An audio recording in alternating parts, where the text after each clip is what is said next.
हनुमान् श्रीपदो वायुपुत्रो रुद्रो नघोजरः अमृत्यवीरवीरश्च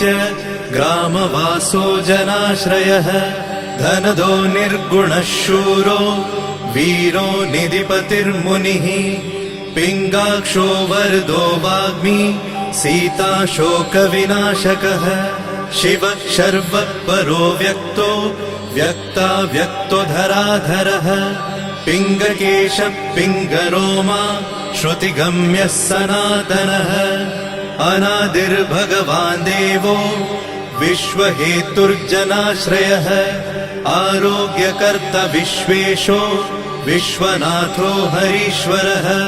भर्गो रामो रामभक्तः कल्याणप्रकृतिस्थिरः विश्वम्भरो विश्वमूर्तिर्